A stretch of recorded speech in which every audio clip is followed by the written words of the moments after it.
Scratch it up. I teach in music, and I also make electronic music under the moniker bitbin. First, thanks very much for asking me here today. You asked me to talk about tech, how I make music with tech, and that's quite a massive thing. So I'm really going to focus on the live aspect today and how I see that as an extension from the music studio, and perhaps pick up on some of the things that were just presented to us earlier here.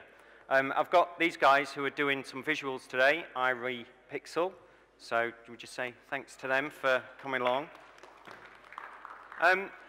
Turning up here today and seeing what people are doing with technology, it's really overwhelming for someone like me. Seeing people doing all sorts of stuff with data and things like that, it really kind of blows my mind, and I'm always looking for new ways to work with electronic music. So thanks very much for having us here. Just out of interest, can I just have a show of hands? How many of you here are musicians or make music? It's quite a lot. How many of you here kind of make stuff, hack stuff, build stuff?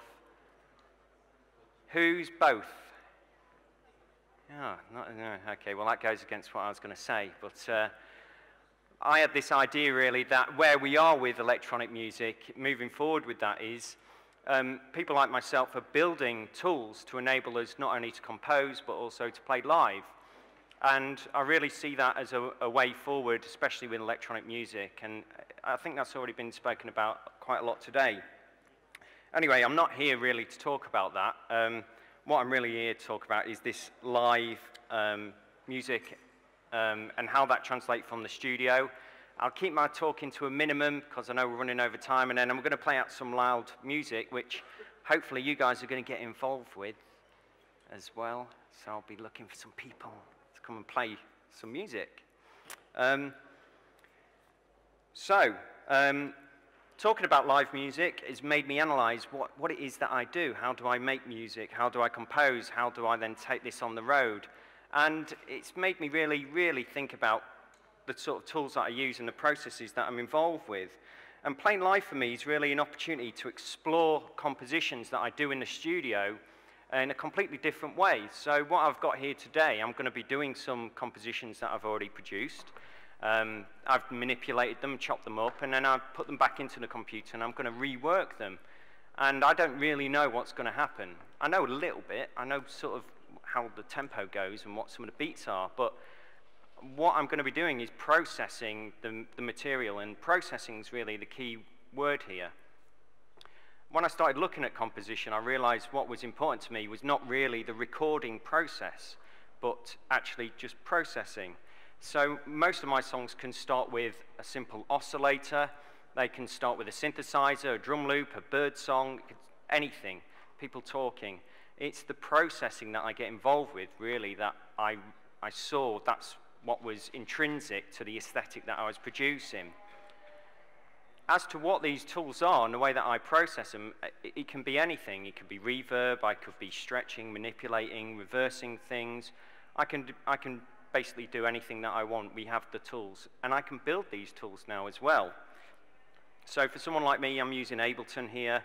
I can build things like in Max MSP, which is now embedded in there, which is really great for me, and is about as much as the programming aspects that I get down to. But I still build other tools inside of here that allow me to work on the music.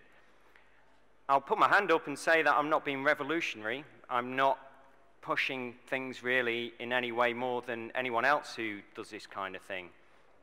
But really, it just occurred to me about all the processes that I'm involved with when I'm taking my music to a live arena. So as you'll notice, I'm not on the stage, I'm here, and I've got my bits in front of me. And what this is, the last time I took this out on the road was last year at the end of the Brighton Digital Festival, and I played live there.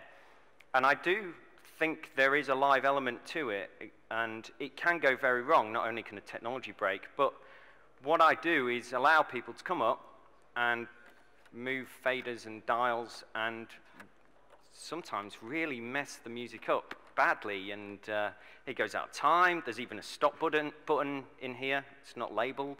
You could just hit stop accidentally, or you could reverse things accidentally. You can do loads of strange things, and then when it gets a bit too much, I just kind of whack you out of the way. and then try and bring it back in again. So for me, there's another experience here to be had, and again, this idea of processing comes into it. So I was wondering if anyone would be interested in coming to push some dials and have a go. If not, you're just going to watch me do it. Anyone? Yes! Cool, man. Come on. Thanks very much. What's your name? Andrew, are you? Thanks for coming. Anyone else want to have a go? I know you do, really. Well, I'll tell you what, once I've started the music, if you want to, you can come up, you can have a play and have a bash. I'll kind of say, you can watch me if you want first. Try and pick it up. I'm not going to give you any instructions. Okay, no. That's the thing. Was there anything else I want to say, really? Oh, yeah. For a while now as well, I've been trying to think, what do I want to do when I go out and play live? And also, what does the audience want? And I'm kind of interested in this because my live set has gone from having loads of synthesizers on stage through to having just an iPhone on stage and everything in between, because I've been trying to understand what does the audience want from a live scenario. So who here is happy turning up to a gig and seeing some guy hunched over a laptop like this? Are you cool with that? As long as you've got a beer in your hand and you're enjoying yourself? Show of hands. Yeah? You're there for the experience, the music, that's fine. Who here is quite interested in the other extreme, so you can actually see like what those guys are doing, coding, making music? Who's interested in that aspect? Yeah? He is, yeah, good. Has anyone got any other thoughts or anything else? Maybe that sits in the middle. It's maybe a bit different. What is it that you want to see when you go out and play live? Does anyone want to say?